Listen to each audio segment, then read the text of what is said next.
Bueno, pues buenos días a todas. Good morning, everyone, or good afternoon. You may be following us later on our YouTube channel.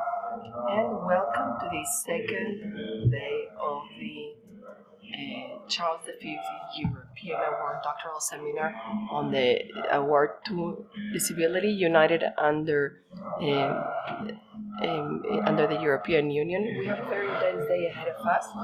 Not as much as yesterday, but it will be just as productive for sure. And I would like to start by introducing, in the first place, Juan Moreno Piñero. He is the director of the European Academy of Yuste. He's the director of the European Documentation Center of Extremadura and of the School of Guadalupe for the study and promotion of relations between Spain and the Ibero-American. He has a doctorate in law at the University of Extremadura. He has a degree in law, specialized in private law at the University of Seville, and he has also been a lawyer and a legal advisor for the most important businesses in Extremadura. He has also been a teacher of the social studies of the University Center Santa Ana and the University of Extremadura, and he has worked in the field of foundations as a researcher and as a manager. I always say that he's the captain of our ship, understanding that the captain is the highest rank. He will be in charge of introducing Juan Manuel Fernández Murillo, who will be the researcher starting the day today. So without any further ado, Juan Carlos, you have the floor.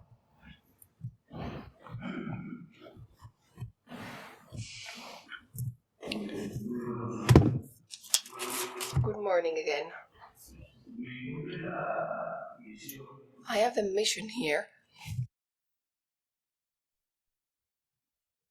to introduce Juan Manuel Fernández Murillo. Why do I say that it is an easy mission?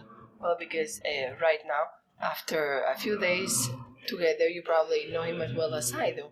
So whatever I can say about him is probably known by you. However, I would like to make 2 or 3 remarks that are necessary as an introduction to what he's going to share with us. The first thing that I want to say is a human aspect. Juan Manuel was born in Almendralejo. Most of you don't know what city Almendralejo is. There's just one Almendralejo.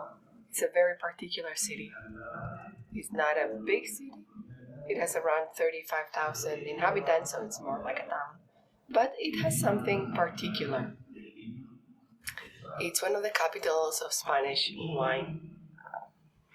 Wine is produced in large amounts and with high quality.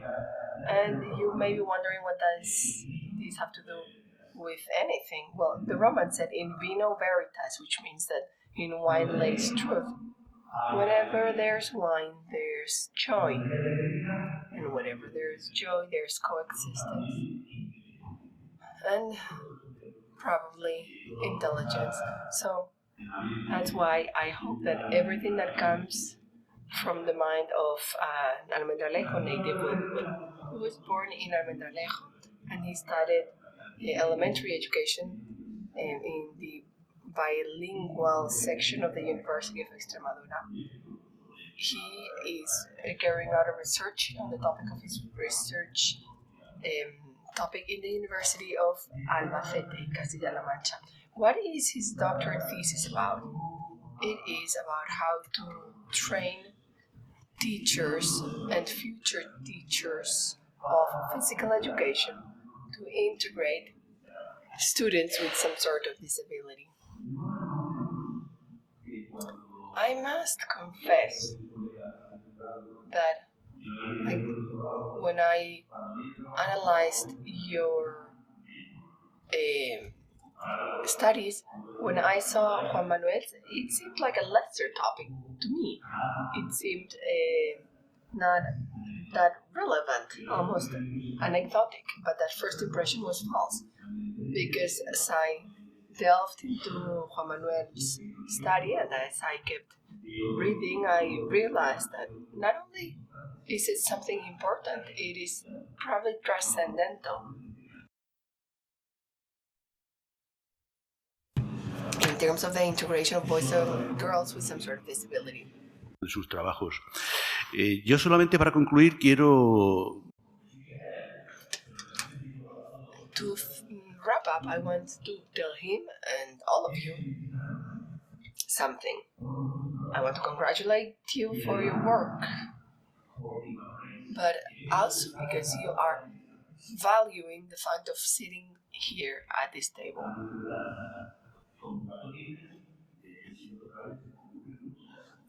We receive many students, doctorate students from many parts of the world. You have to compete among you, and the jury decides and selects the works that we deem that have a better quality. So just the fact that you're sitting down there should be a source of pride for you. Más de eso os digo que si bien es cierto que el orgullo es bueno, que... And although pride is good, let you not be carried away by it. Life is long, but academic life is even longer. And just the mere fact that you're here in Guadalupe today means that you are probably on the right track. And that's why my colleagues, members of the jury, are trying to reaffirm you in the right path, and we are here to help you. So, Juan Manuel, don't let us down. We're going to listen to your words attentively, and we will assess your presentation. Thank you.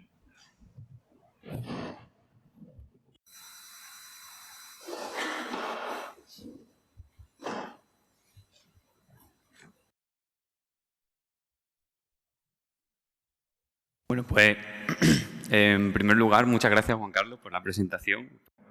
Thank you very much, Juan Carlos, for your introduction. I hope that we could toast with a good wine from my land after this seminar. I want to thank all the members of the Foundation for giving me the opportunity to participate in this seminar. And as Juan Carlos was saying, I want to thank all my colleagues, doctorate students, because all their work has been incredible so far, and I'm sure that the remaining presentations are also going to be outstanding. I'm sure that we all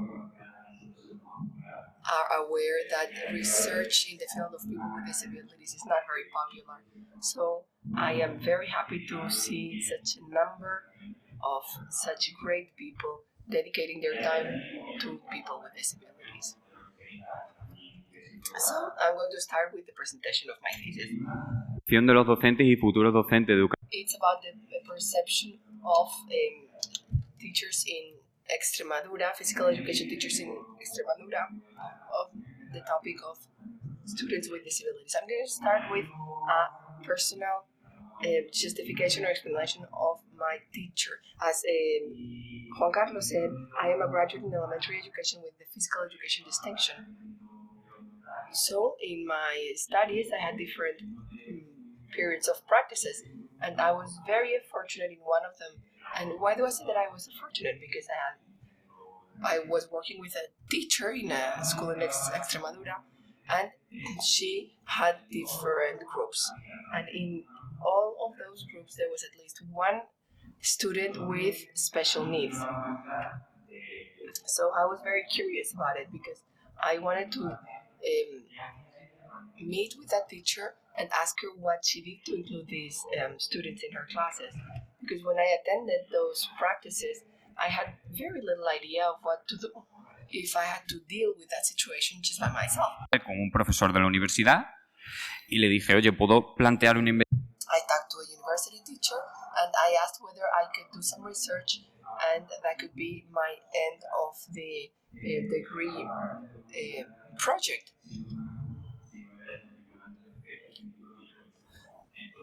I wanted to do something more ambitious than the regular trabajo de fin de grado degree project. I was talking about special needs students, but I didn't explain who they were. According to the curricula, special needs students are all of those who face barriers that limit their presence, access, or learning, either due to a disability, regardless of the type of the severity, a speech impairment, or a behavior disorder.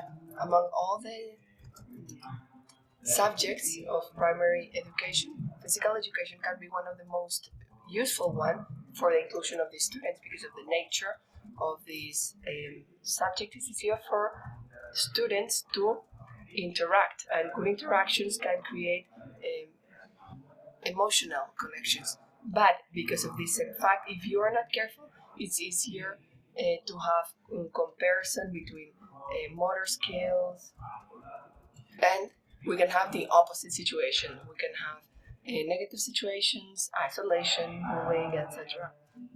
To achieve true inclusion, 3 principles must be present for the students to be present, and sometimes we just stick to that. The student must have the same opportunities to participate as the rest of the students, and the student must have the capacity to learn, that is, to develop him or herself. Why is it important to respond to these needs of these special needs students? As we can see here in this graph, the percentage of students with special needs is increasing throughout years. This is a graph for 2020, but the percentage has been increasing. And for my colleagues who come from the field of education, they probably know, but in the last educational reform in Spain, one of the objectives was that for 2030, special education needs had to disappear, or they would only focus on the most severe cases of disability. So the percentage of special needs students is going to increase further. What does inclusion depend on? Well, it depends mostly on teachers. There are 2 key aspects when it comes to finding whether they are more or less inclusive. We have the skills of the teachers, attitudes itself. Bridget talked about them. According to the planned learning model, we have to see what attitudes teachers have. So, what do we know about physical education teachers, students? Generally, their attitudes are positive, but there are nuances. Some of these nuances are, for example, that if the student has a severe degree of disability, attitudes tend to be more negative. Or, on the other hand, if a teacher, for example, hears that they are going to have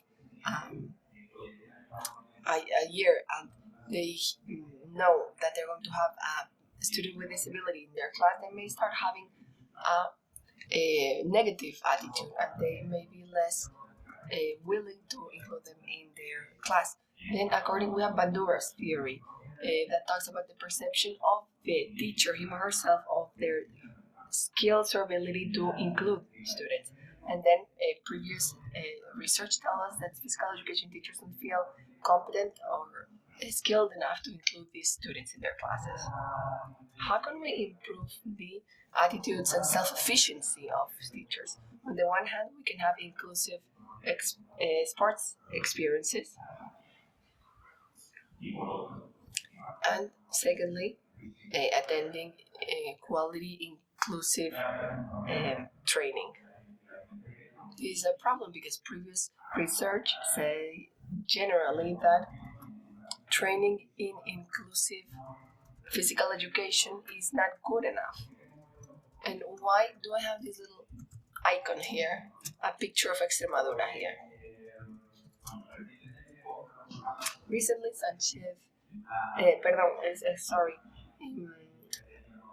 Rojo Ramos published a thesis along the lines of mine. The topic was physical education teachers and disability and the inclusion of disabled students, and he realized that physical education teachers in Extremadura don't feel prepared, although they have a good attitude. And as I was saying, I am showing the image of Extremadura here because maybe in our region this may be a more apparent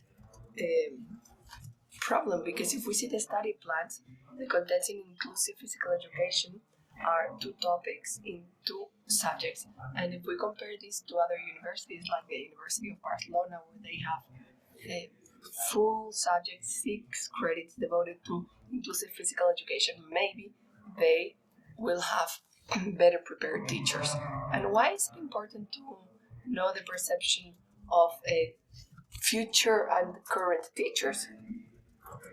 Well, current teachers, we know. Those are the teachers who are active nowadays, who are working with students. But then future teachers are the ones that will try to include all those students that, as I was saying, are going to be increasingly present in classrooms. And as I was mentioning, Sergio Rojo Ramos' thesis is very useful, but he focused on quantitative studies and on active teachers mostly. So that is the justification for these 2 studies.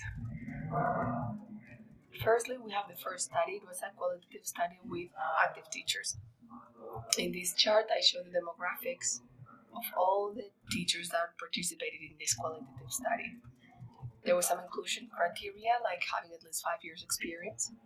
Out of those years, at least 3 had to include working with special needs students, and they had to have had at least 10 special needs students. We carried out individual semi-structured interviews that lasted for about 45-60 minutes, although I must confess that some interviews were even longer because they were very fruitful.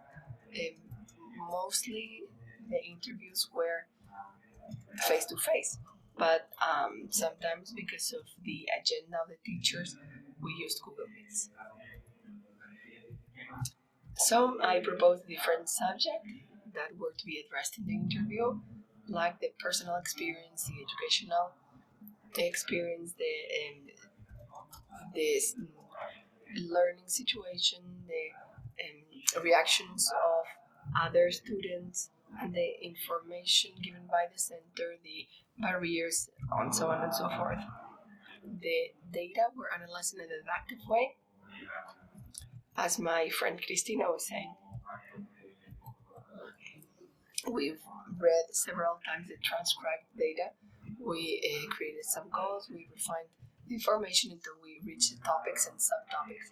I will start focusing on didactics.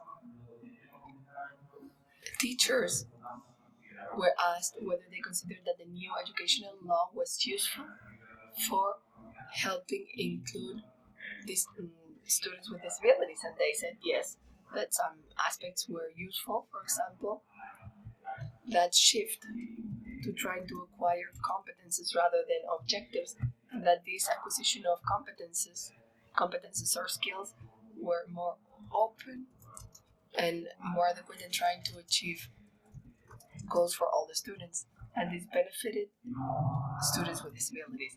And then on the other hand, the inclusion of universal design for learning in the curricula. For those of you who are not familiar with this, it's a series of guidelines Que los docentes, cuando diseñan sus sesiones, tengan en cuenta aimed at teachers considering all students to try to carry out the minimum number of modification and adaptations. It's based on 3 principles: the principle of multiple forms of commitment, multiple forms of action, and multiple forms of representation. On the other hand, when we asked teachers what tools or what suggestions they could give us about actions that they could carry out to include students in their classes, they told us on the one hand that some of them carried out an initial assessment before starting the school year to get to know what the skills and competences of students are. And some other teachers would tell us that within those sessions they would carry out adaptations like changing the groups, changing exercises. These 2 resources appear in previous cases, like being useful to include special needs students. This task adaptation, although teachers didn't mention this as such, there's a resource called Adaptation of Tasks through the Tree Model. In previous research, this appears as something very useful to include these students. The second topic is on training. There was agreement among all interviewees regarding the fact that their prior training was insufficient and they had to rely on lifelong learning to adapt to these ever-changing times. In this timeline, I aim at showing some research throughout the years that mention this barrier that teachers are insufficiently trained. The 2025 study is of Extremadura, so we have studied. Sorry, it's a 2005 research that claim that training is insufficient, and then we have some research like mine and research that is current day that says that nothing has been done to solve this gap and that the training is still insufficient. So when teachers were asked whether, in the case, whether the age of students affects their degree of inclusivity, a teacher said that inclusive attitudes appear as students grow up. This isn't shown in previous research, but we consider that the nuance that this teacher wanted to mention is that these attitudes are more likely to appear if students have had a connection with students with disability. So the younger students are when they are in contact with other fellow students, classmates with disabilities, sooner these attitudes, inclusive attitudes, are going to appear. Some other students said that without support from an aid teacher, they felt that they could not do anything, and this has been mentioned several times. Then, when it comes to barriers that are in the center, some teachers said that they were scared of carrying out activities in, for example, in the tracks. And then one last suggestion made by teachers. They said that working with children with disability was something positive that made them aware.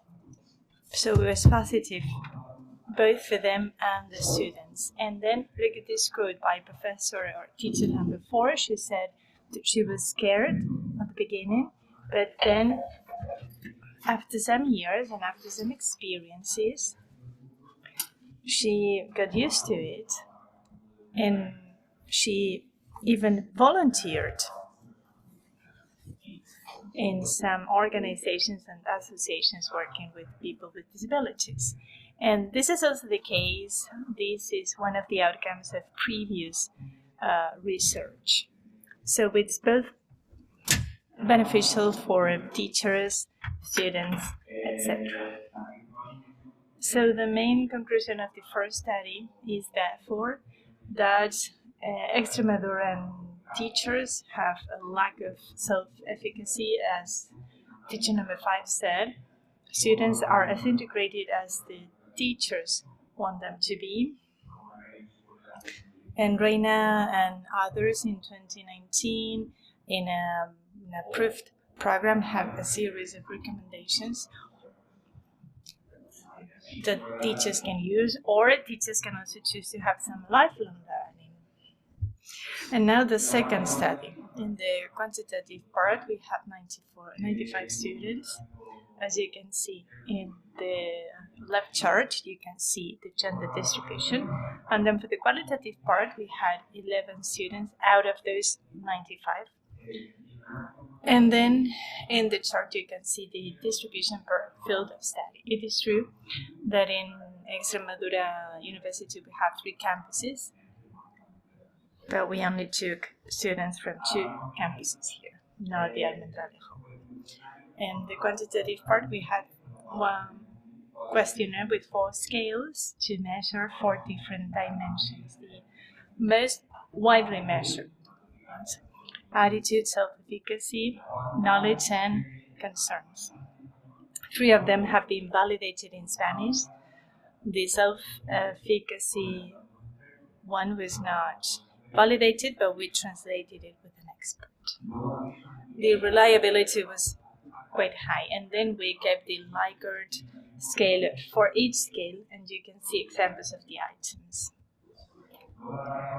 Then for the qualitative part, we had a list of questions coming from the 4 previous dimensions for the triangulation of data, and then we added some more topics such as the potential benefits and limitations for students and teachers, improvement proposals for the university training, and variables of influence, mean the aspects teachers thought were important when it came to improving the attitudes or including students with special needs in ordinary classrooms. So for the quantitative procedure, we got in touch with the area coordinators to see the classes where there were most students, and then we agreed on a date to run the questionnaires. We sent people to both campuses, and we shared the questionnaire to the students with the students through a QR code. Then for the qualitative part, we were helped again by the area coordinators, so we got in touch with some potential volunteers or participants. And as soon as we got a nice number, at least 5 people from each campus, we agreed on a date and organized focus groups. We organized 1 focus group per campus. Now I will move on to the outcomes. These are the quantitative data. We ran the usual tests, the Shapiro-Wilk test, so the sample is not parametric. So we did 4 non-parametric tests, so the Mann-Whitney one, in all the demographic variables. So within the attitude dimension, we didn't see any significant differences in any of the demographic dimensions, but we did see some in self-efficacy and knowledge. In all the dimensions where we could see significant differences, we could see that the reason was that there was a close contact between the teachers and the students with disability. And the average was also higher in self-efficacy and knowledge, again in the dimensions where there was closer contact between students and teachers. And then we organized 3 groups. When we went to the Badajoz campus, the teacher told us that within that group, made of 42 students, 16 out of those 42 students took part in some inclusive sessions within the class of didactic of physical education. And that small group was working on inclusion of people with disability in the session, because there was a different program called Inserta running in several Spanish universities, and one of them was the Extremadura University. It was the first time in that campus, but since we saw that the close contact between teachers and students with disabilities or other people with disabilities, we included that variable, because we saw the difference in self-efficacy. So I think that is why we had that significant difference in the people who had already studied the class of didactics and physical motor activities. Only those two classes have inclusion matters or inclusion content. So that is beneficial. But in the metricity class, it wasn't of good quality or adequate quality. So in the attitude dimension, the attitudes were mostly positive. Some students said that inclusive physical education was not only beneficial, but something that should be required, that students with disabilities should be included in the classroom. It was beneficial for everyone because of the reciprocal mutual learning. But we could also detect some negative attitudes or nuances. That's maybe why in the attitude dimension we couldn't see any significant differences. You can see this quote. Inclusion depends on the degree of disability of the students. More disability, worse attitudes. And some other participants said that inclusive physical education could be limited as of now because of the lack of human resources. What about self-efficacy? There was some consensus because none of the participants thought they were ready to deal with people with disabilities. Some other participants said there were some specific cases they felt specifically or especially unfit, that they couldn't deal with them, and they thought they needed practical experience in order to get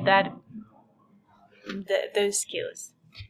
As for the knowledge, again, a consensus. They didn't think the training was adequate. There were some attempts, such as the metricity class, the one with specific content, but they thought those knowledge was also coming or should be coming to from a practical experience, hands-on experience, and they didn't have, they had none. As for the concerns, mixed feelings. Some of the students were concerned about the lack of experience or the lack of knowledge. Some others were not very concerned because they thought it would take them a while to become real teachers. And as for the proposals, we have 3 types of proposals. On the one hand, some participants said that they should see more practical cases in the classes and a new subject matter, a new class or a new course on inclusive education.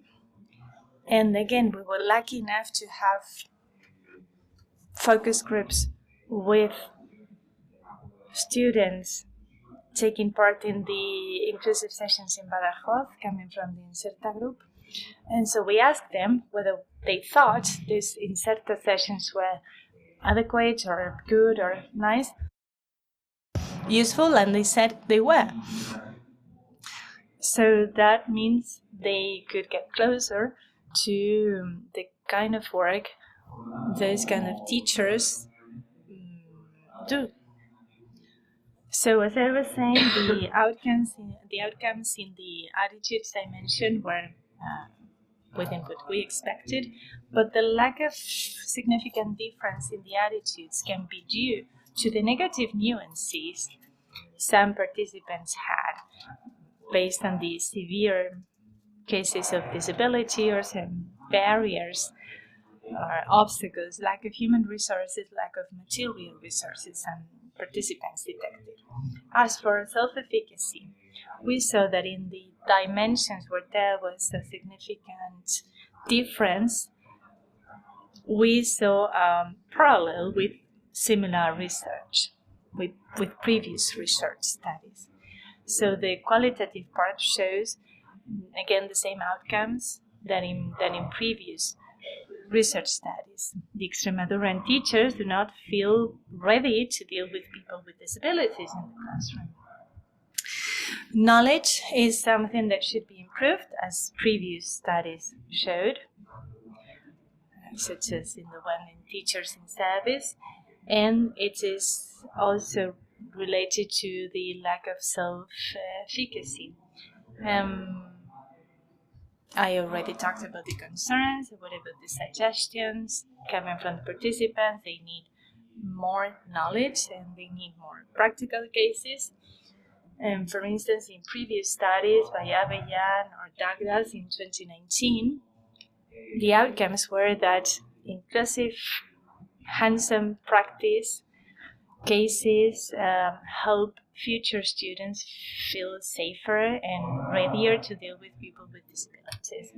Now I will be talking about the limitations in the studies. In the first study, we only had 6 teachers, which is a low number, with a majority of women, 5 female teachers and 1 male teacher. And so even if the outcomes are not conclusive, we can see that female teachers have better attitudes than male teachers. And finally, we have a low representation of private schools. When we ran the interviews, a teacher coming from a private school said that the lack of professionals working with physical education teachers was more apparent or evident in private schools. So we need to include more participants coming from private schools to see if the obstacles they perceive are different from the ones perceived in public schools or state-run schools.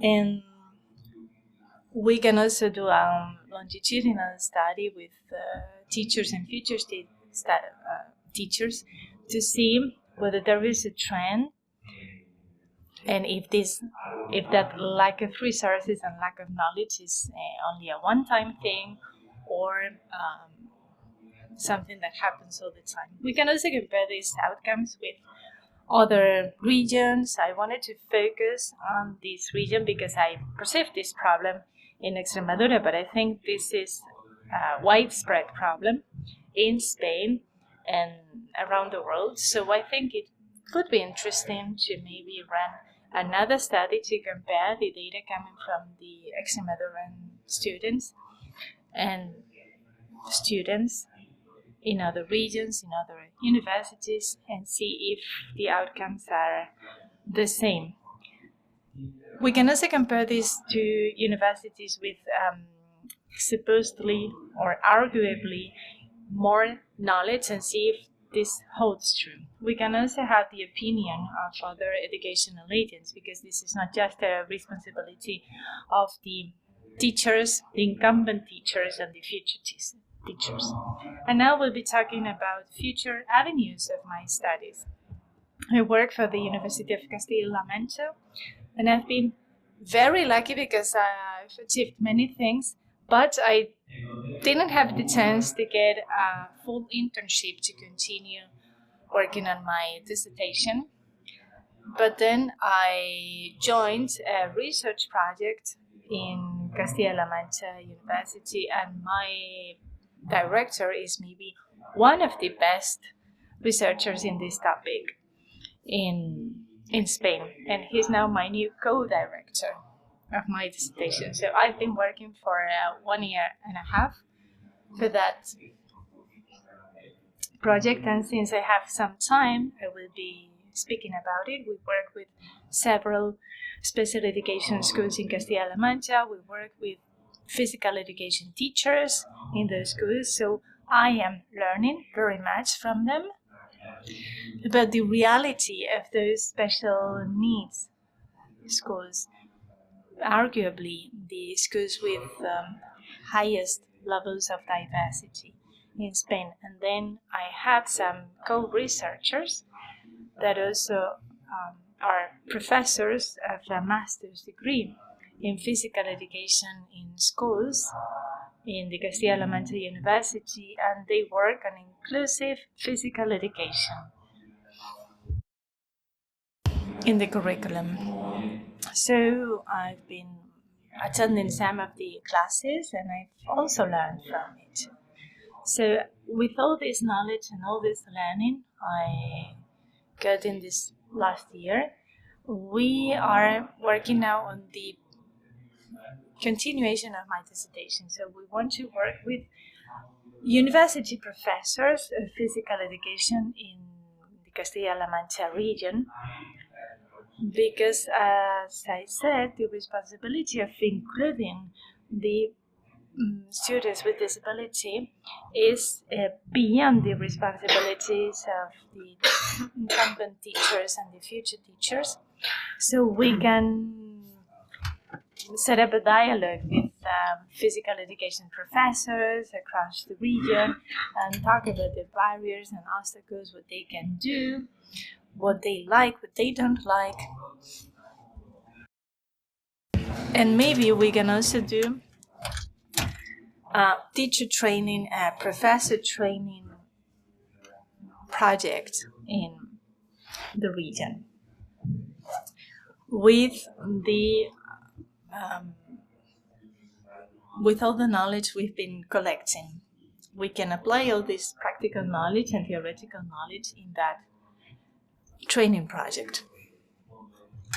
Another project that we might visit, because this is, well, different avenues and this is all very open.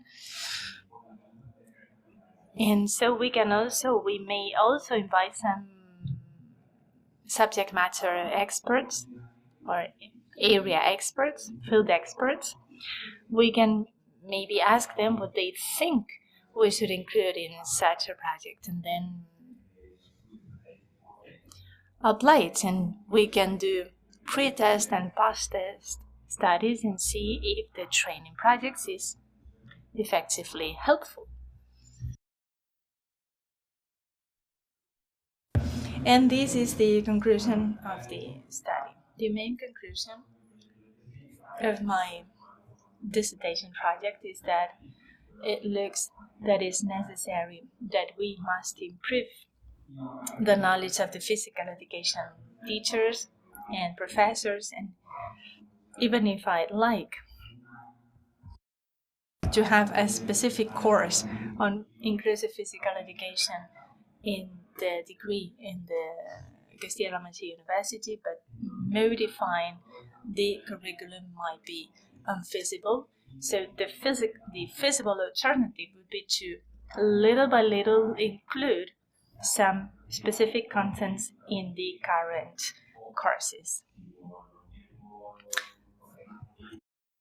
If it's not possible because of the lack of time, we can include it in some extra activities or lifelong learning courses. So my contribution with this dissertation, I am very stubborn because I want to keep on working on this. So as I was saying, my goal, my objective, my purpose with this dissertation is like to shed some light, to be like a beacon, to improve this kind of training or this kind of courses. And well, this is the end of my presentation. I will be happy to take on any questions or suggestions or remarks. Thank you.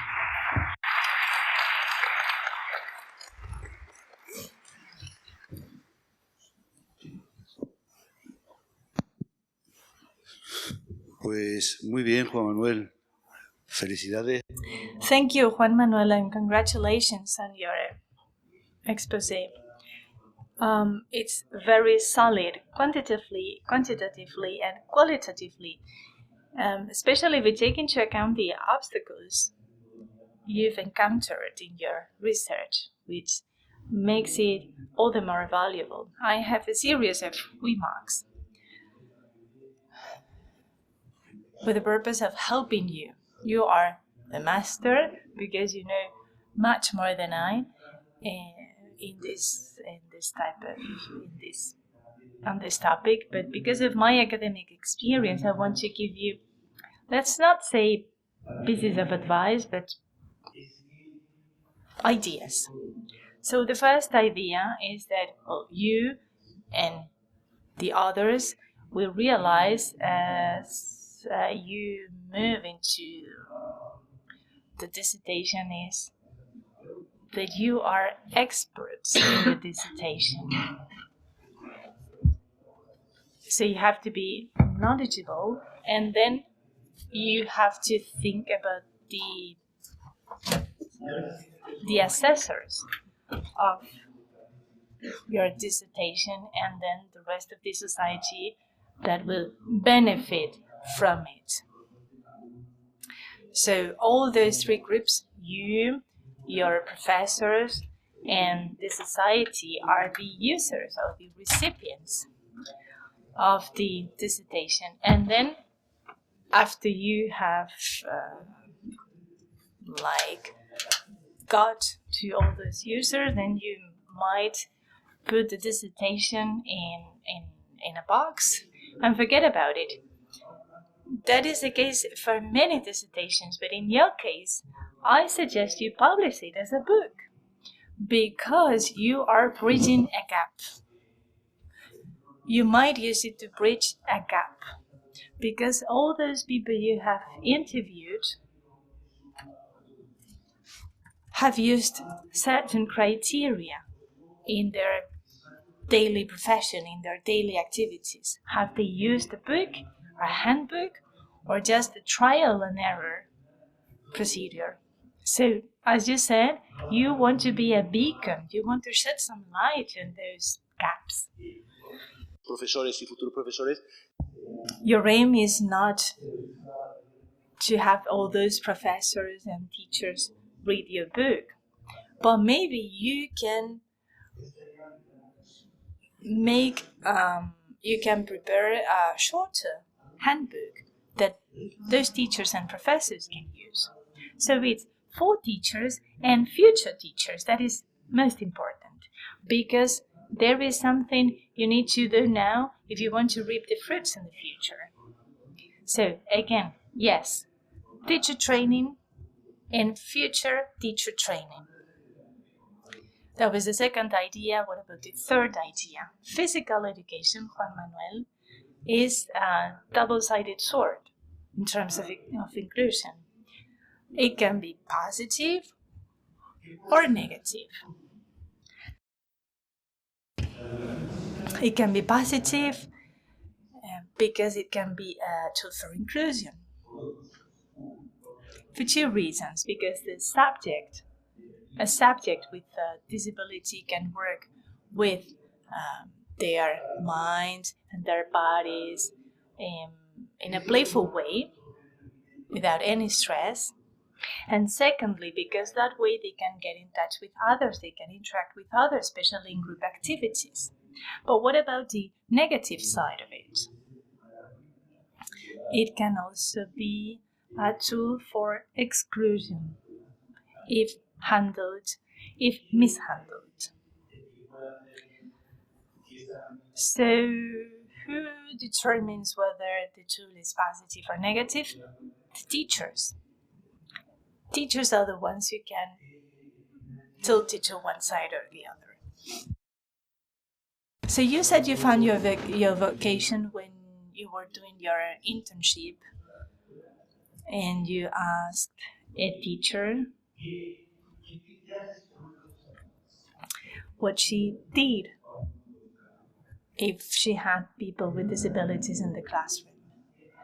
That is okay, but instead of adapting the students, it's the context that must be adapted to the students.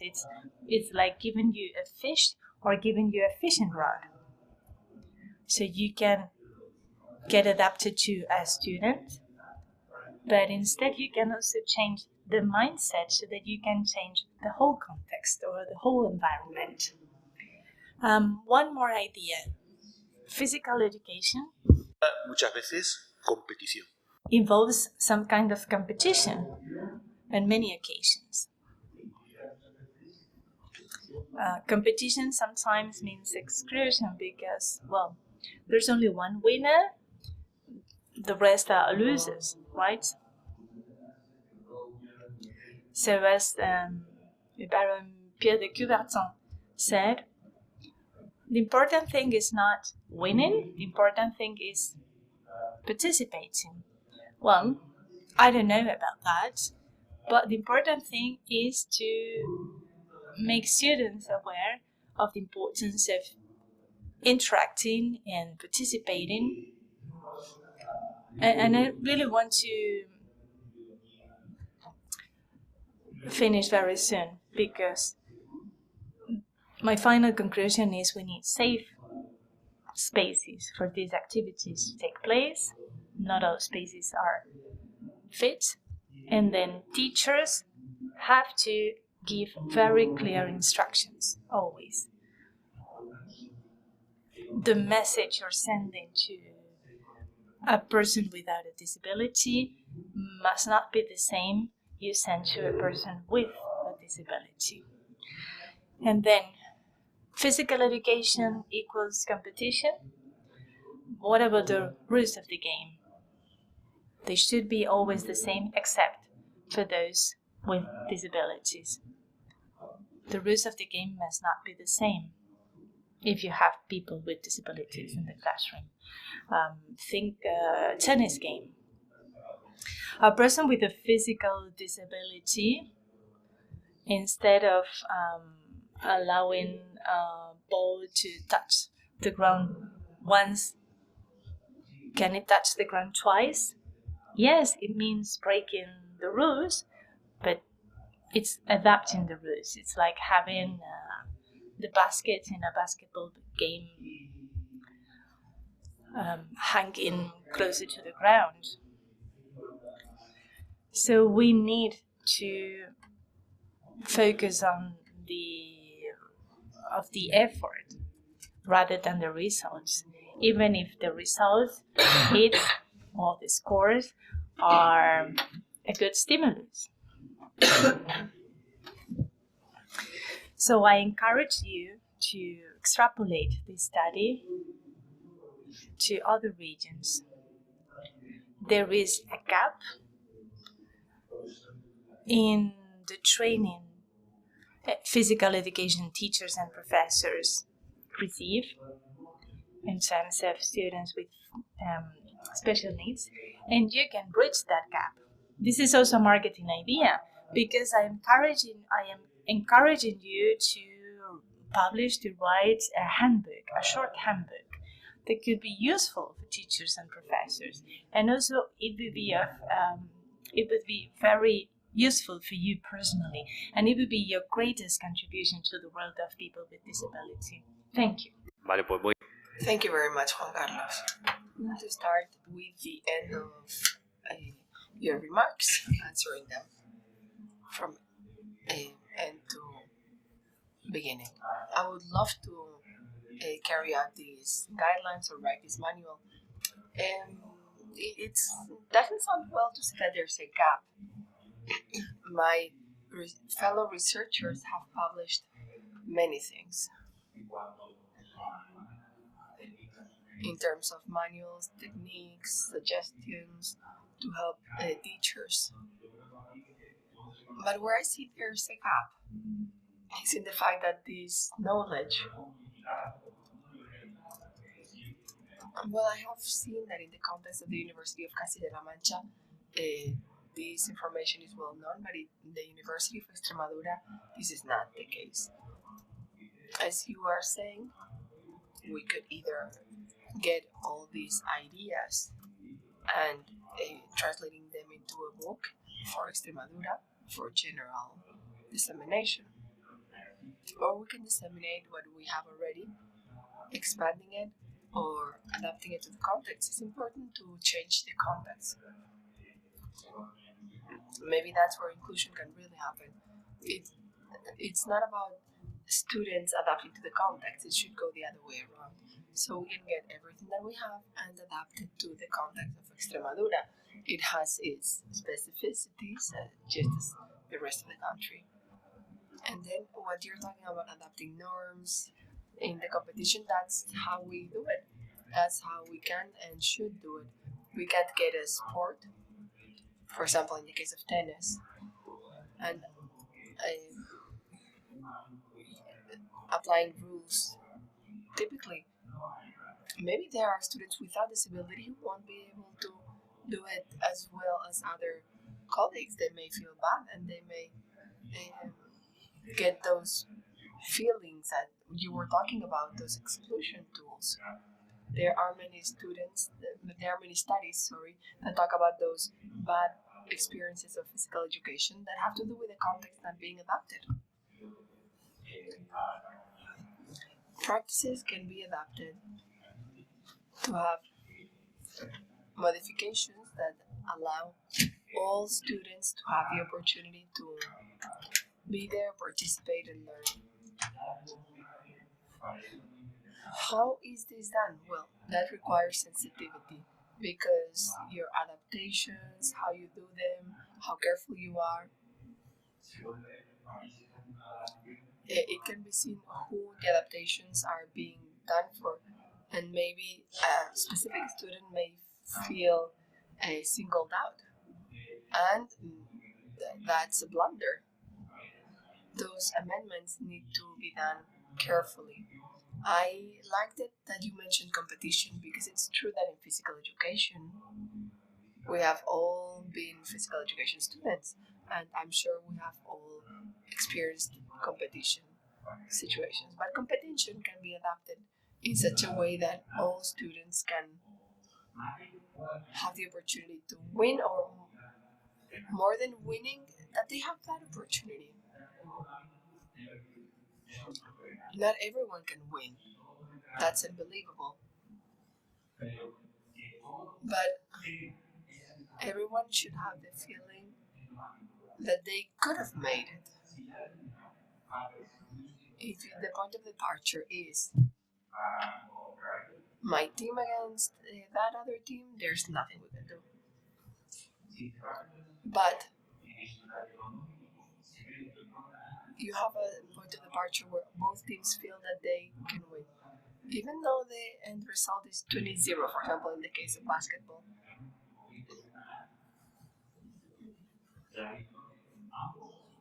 If both teams feel that they can win, both teams are going to be happy. Of course, maybe someone will be frustrated because they didn't win, but the point of departure is not, there's nothing to do.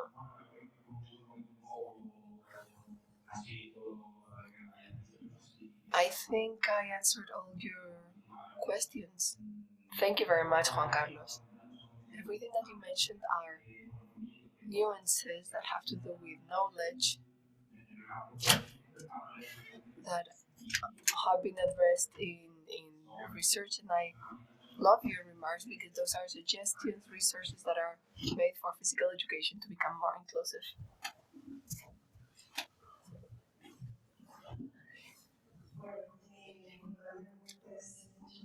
Juan Manuel, thank you very much for your contribution. I agree with Juan Carlos.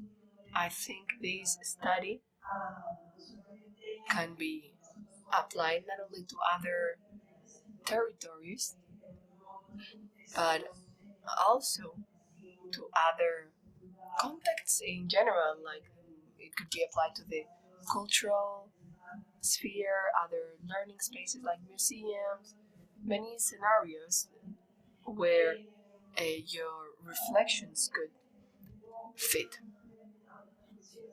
I have a question. You talked about universal design. I believe that when we think about accessibility, there is something that is very important, and that is to conceive this beyond an orthopedic approach. It's not only about the different aids or materials that may promote this accessibility and inclusion. I would like to ask you something.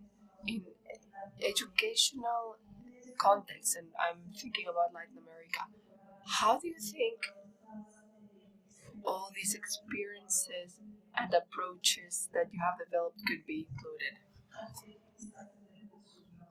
in the situation of scarcity of resources. Let's think about rural environments, etc. The attitudes need to change, but not everyone has access to virtual reality or even electricity.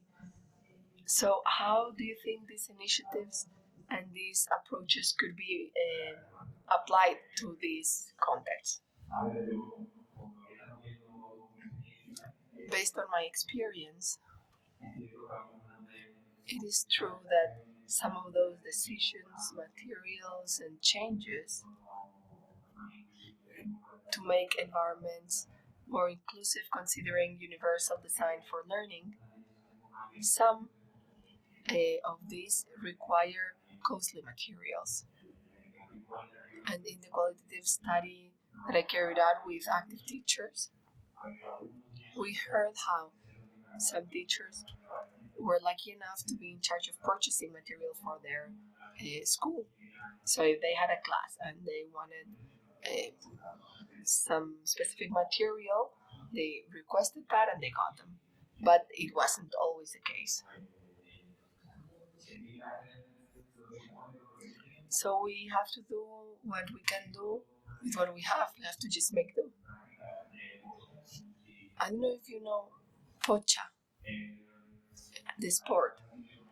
I'm going to try to explain it fast. It's very similar. It's a sport where you have a target and there's a ball. You have to throw you have to make your ball approaches as much as possible the target ball. This is very useful for students with disabilities, but that material is costly.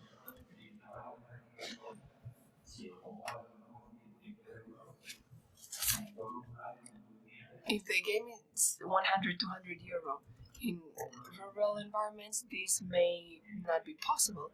How can you solve this? Well, it's hard to imagine this material if you don't know it, but it's softballs. You can just make those balls with balloons and rice. You fill a balloon with rice and you have a softball. There are many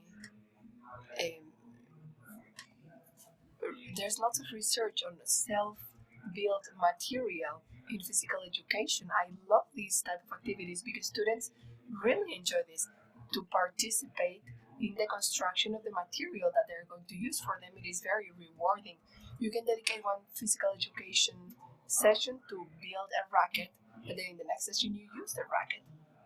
And since they build their own rackets, they can customize them. This is just an example. I would love to delve on this for hours. For students, this makes their physical education classes to be significant. There is lots of research on adaptation and self-build material. In Extremadura, there are many villages and there are many contexts of this type of schools.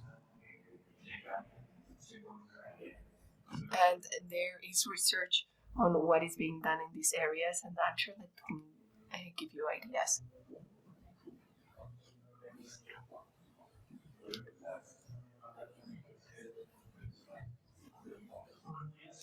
Good morning. Thank you very much. I have a few reflections and even a proposal for a teacher, Lorena Tam, since she's from Extremadura and this is her university. And you focus on the on the students in Extremadura. I don't know if the University of Extremadura is in the Inserta program. If this is not the case, I would suggest that you consider this, because this is university training destined to people with intellectual disability. And I think it's one of the most rewarding experiences for not only students but also for teachers, because it gives teachers the opportunity to be students and go to university. Investigador. En este sentido, pues yo creo que quizás pueda ser muy útil. The ONCE Foundation is who awards these projects. And there's another Inserta project that I work for in Ciudad Real. It's not funded by ONCE, but by the Diputación Provincial, the provincial authority. I think this could be very useful because it could allow students with intellectual disability to go to university and be part of university. Regarding the research, the perception of teachers and student teachers and active teachers, this is complex because they haven't received this training in disability, and I think this is a great handicap that society has at large. Why am I saying this? Because to ensure inclusive education, maybe we should know what inclusivity is. And this involves knowing how to address someone with disability, whether it is intellectual disability or other types of disability, and try to avoid being condescendent, as most society does, which causes social stigma, and that a charitable model that should be extinct. Because people with disabilities are as equal to others as all of us here. In this sense, I would like to ask you something.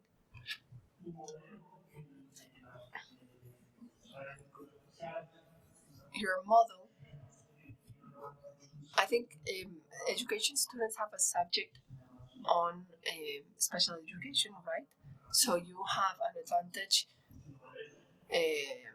compared to, for example, law students. I studied law. So this is important when it comes to teaching law students, because, for example, a law student, in the case of law schools, if you have a student with dyslexia, how can we adapt what we do? Do we give them 20 extra minutes to finish an exam? Is that a solution? Students with disabilities get attention, but there's a lack of integral and cross-cutting education in teachers. I think teachers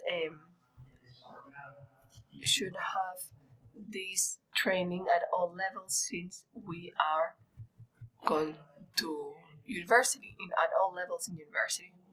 In connection with this, how can we ensure that students don't see that there's no detriment in their right to equal opportunities? As you're saying, we should all get this training.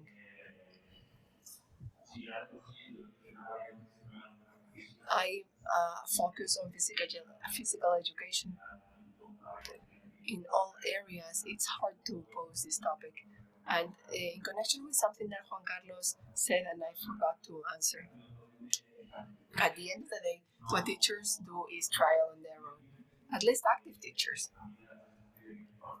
I have the feeling that the information from university doesn't reach their target, so it's trial and error. In my qualitative study, one of my interviewees, she mentioned a resource that she uses. It's the tree model. She didn't refer to it as tree model, but that's what she did. And how did she do that? She learned by practice,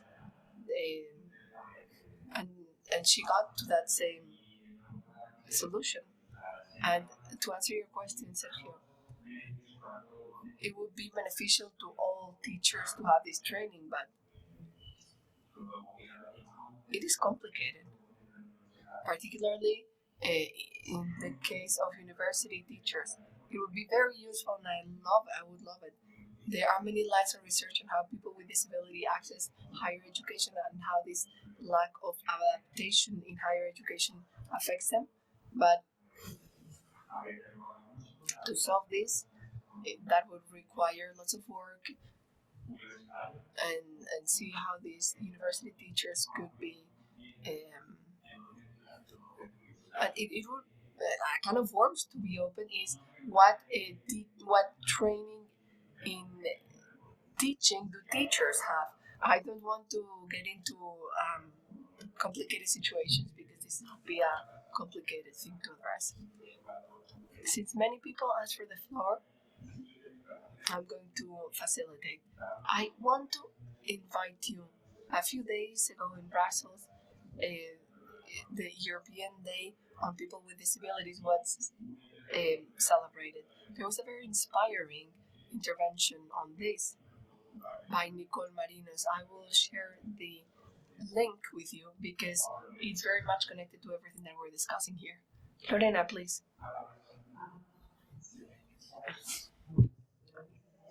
Good morning, everyone. I have many things to say. I will try to be brief. I would like to start by congratulating Juan Manuel for his presentation and for his research. In connection with that, I would like to make a few constructive remarks. I think you are on the right path, and you are on the right path to do great work that, as Juan Carlos said, could translate into a manual. But I think you should limit some aspects, and I think there are other possibilities that may enrich your topic. But before doing that, I'm going to respond to what Sergio Sanchez Paris was saying. He was saying that the University of Extremadura will include these programs. I think we should clarify a few things regarding what university teachers can do and how far we can go, and the training plan that we are forced to or bound by. In the case of the University of Extremadura, I can talk about this knowingly because I'm responsible of the unit in charge of responding to the cases of people with disabilities, psychosocial issues as well as physical disabilities and learning disorders are covered by this unit. We try to respond to the diversity that we may find in our center. We work closely with the Equality unit. I am part of the Equality Commission since 2018, and I have been an active part of the protocol of the unit that created the victims response protocol. I didn't want to share my CV. I just wanted to say that I talk from my experience. In my daily life, I have to respond to situations in the equality unit and in the disability unit.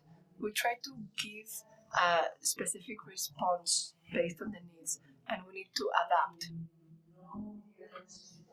I'm not clear on whether the University of Extremadura is part of this program or not, but I can tell you that we work closely with ONCE and we give different grants for people with disability to study. Great efforts are being done, but there are many obstacles. For example, often people with disability don't even communicate this to our unit. They don't want to be singled out because of their handicap, so how can we help someone who doesn't want to share their information with us? And then, of course, we need all teachers to get involved because we have our office and the adaptation measure I shared with teachers. Some teachers respond very well, or some teachers don't have the time or the specific training or willingness. In Extremadura, we have the teachers training center, and we organize different trainings.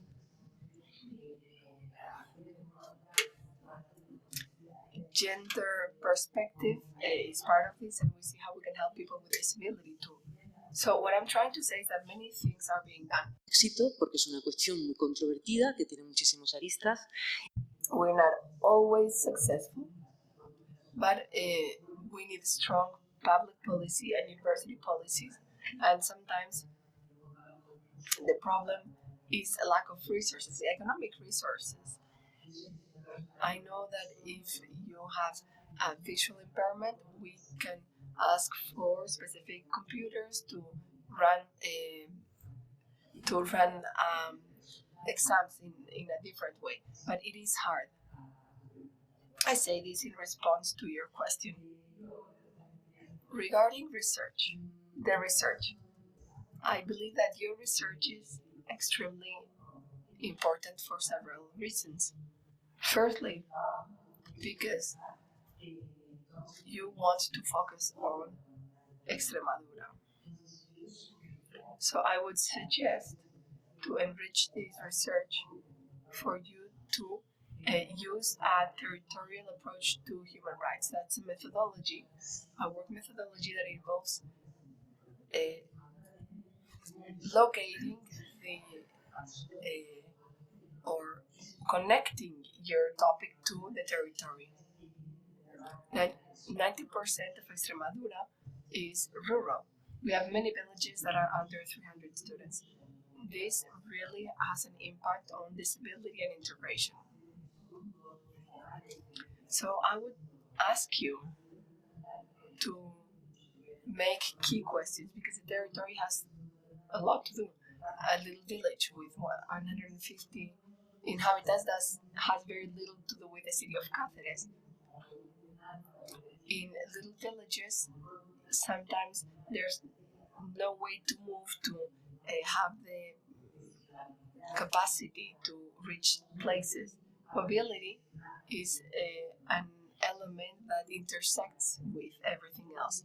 So I think your research would benefit from focusing on the specific aspects of the territory because that is really valuable when it comes to the implementation. And regarding what you were saying about campuses, in the University of Extremadura right now we have 2 campuses. You said 3. Maybe because you are thinking about where physical education is taught. Right now it's 2, but the situation has changed and it's gonna change to 4. But that's not what I wanted to talk about. Almendralejo is not a campus, it's a center that is a connected center. And that is very relevant because people who study physical education there maybe do so because due to their disabilities, it's harder to access other campuses. If you take into consideration these elements, this is going to improve your work qualitatively. And you have to integrate the intersectionality of gender and other aspects of intersectionality. Thank you very much, Lorena. You're right, it's embarrassing. The fact that I have not included Almendralejo being from Almendralejo.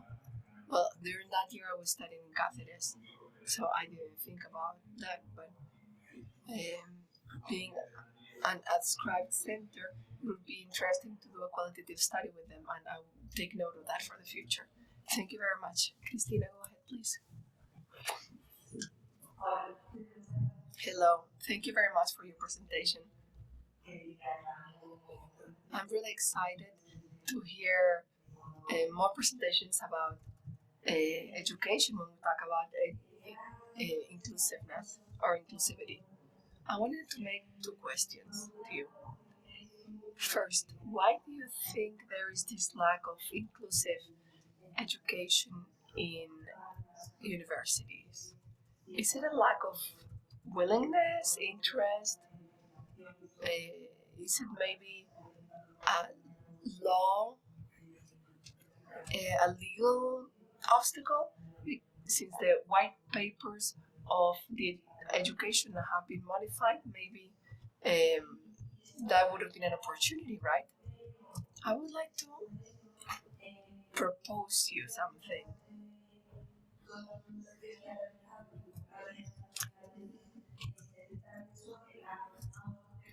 Your study focuses on the self-perception of the teaching skills of future teachers. When we work in education, when we try to assess teaching competences, instrumental or not, it's hard to assess the real competences or skills. How can we do that? Do we observe what teachers are doing in the classroom?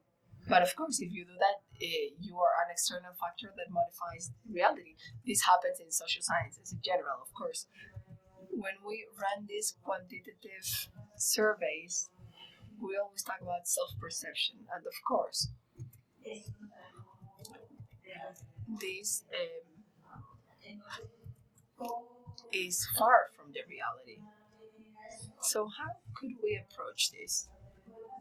Have you considered this? Have you thought about this? I think a way to get closer is to ask those students who are getting that training. See how included students feel and what they would need to feel farther, to feel more included.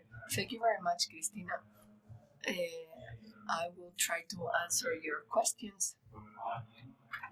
We have to go back to the same. I don't think that the idea is that it's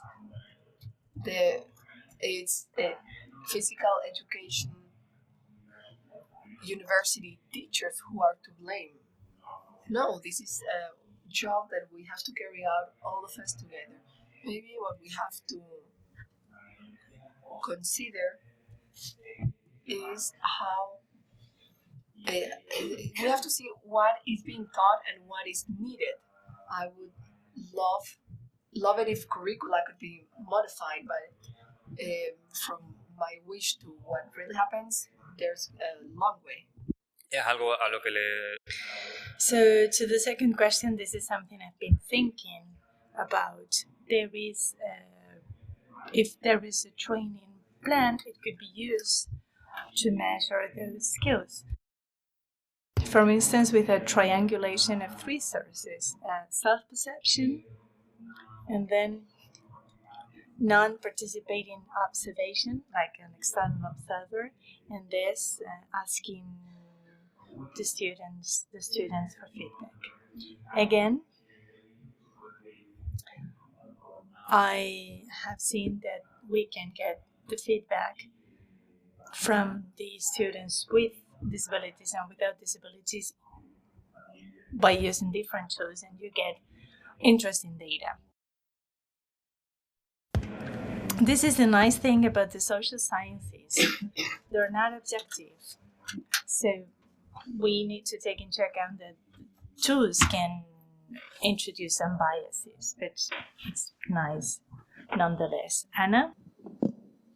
Yeah, just very briefly, because we are out of time. I wanted to congratulate you on very well and robustly done analysis that you provided and the ways that you explained both types of research that you did. I mean, it's quite impressive. I don't know for how long you have been doing this, but it shows a significant scientific maturity. I just wanted to say, well done. Thank you. Thank you. ¿Le puedo responder rápido? Rápido, sí, sí. Sí, investigando. May I quickly reply? I've been doing this research for 3 years, but I'm only into my first year of the doctoral thesis. Yeah, to the point. That's how I like it. Juan Manuel, congratulations. I liked it. I also studied physical education, so I like the way you approached this. And you said you had more female interviewees than male interviewees, 5-1, but I'd like to know whether you had more female students than male students. Did you take that into account? have you studied that variable? And then the second question is about the practical application, the handbook, and you can also include a list of materials and resources. With that list of resources, you can also, you can share that list of resources with other students and teachers so that they can see what there is already there. Yeah, so very quickly and to the point, the outcomes of the differences in skills and attitudes with a gender perspective are not final. In the quantitative part of the study, with a gender perspective, we didn't see any difference. And as for the handbook, I see that would be interesting because many ideas can be drawn that could be used in other areas. So I think it would be great if we spread it to more teachers, to other teachers. Two final remarks, Frederick. Well, I'll keep it brief. As for what my colleague Lorena said, let's not forget that there is a new royal decree for universities that imposes, among other things, the inclusion of the notion of diversity in the curriculum. Also, the organic law 2023 also imposes attention to diversity, disability, and the promotion of education of it. So all universities are forced to do so. All universities are already working on that. But of course, we need collaboration and involvement of all the faculty. But we cannot ask the faculty to have the same skills and people working in special education have. The final remark is to do what the Catholic University of Valencia does in terms of physical education, because they work with people with disabilities. I don't know exactly the names of the specific projects, but maybe you want to take a look and see what they do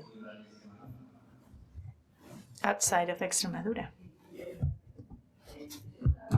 I have a question and a remark. In your opinion, and based on your experience, are people with disability discriminated against minority?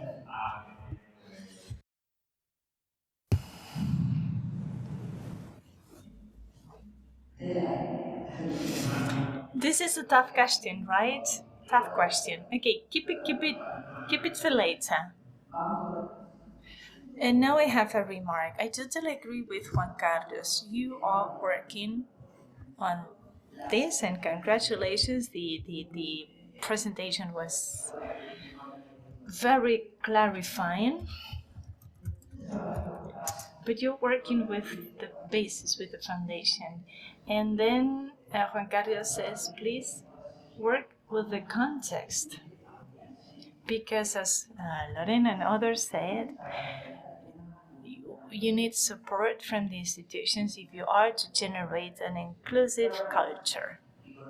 And I will give you an example. Yesterday, December the 16th, well, I've been working for many years, the Complutense University, because I've been there since I was 17.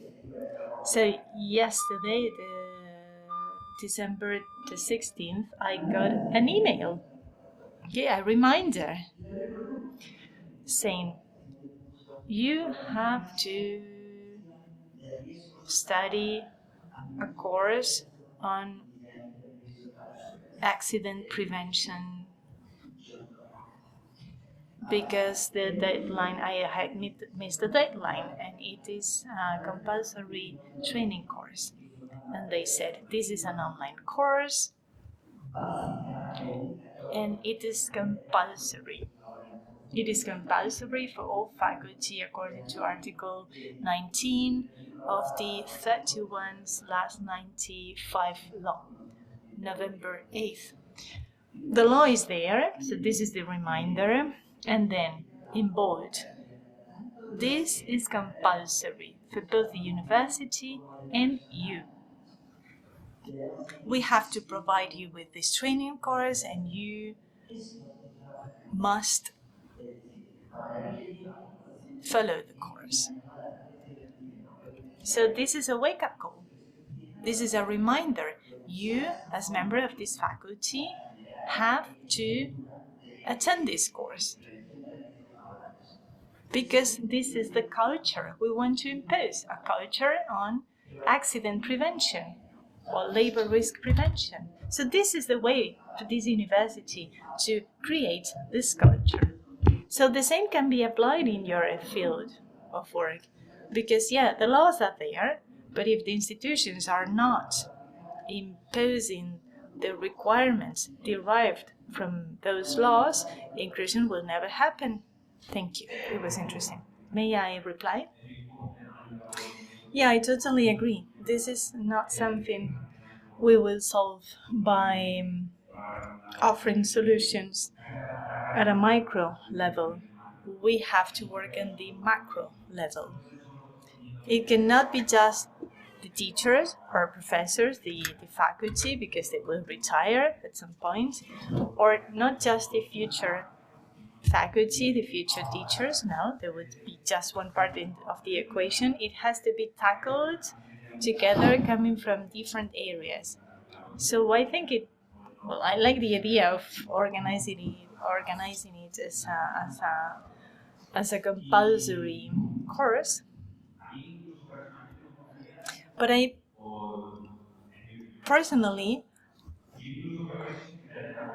think even that would not be enough. Having a short course would not be enough, or an online course, for me, is not enough. It is not adequate. It should be a hands-on course. As the teacher said, this is something you learn by doing, by seeing it, by experiencing it. It is true that you can make mistakes, but you can learn from your mistakes. You can read something about it, and this is something all teachers and professors should be aware of. Primary school, secondary school, university. So I don't know whether people with disabilities are an excluded minority. I think it depends. And going back to the thing about the Valencia University, Catholic University in Valencia. I don't know the Valencia universities. I thought there was only one, and I see there are many universities, but I know that the Valencia University, the one that I know, works on this topic. One of the programs I showed you, the one by Raúl Reina, the Incluyete program, I personally like it very much. But there is something about it that I'm not criticizing it. This is something validated and it works. But it focuses on adapted sport from a perspective coming from sports sciences. But I'd like it to see it from a teaching point of view. Without, of course, forgetting about the sport itself. But this program has been running for many years. It was a proposal by the Valencia University. But it's really taken off. It's consolidated. It's very solid. It's been running for many years, and I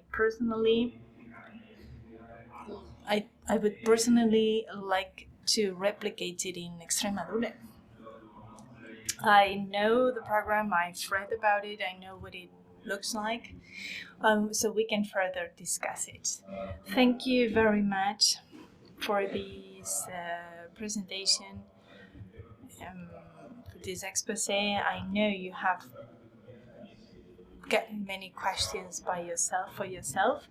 But if you discuss something else about this during the coffee break, you can also include it in your final conclusions. And now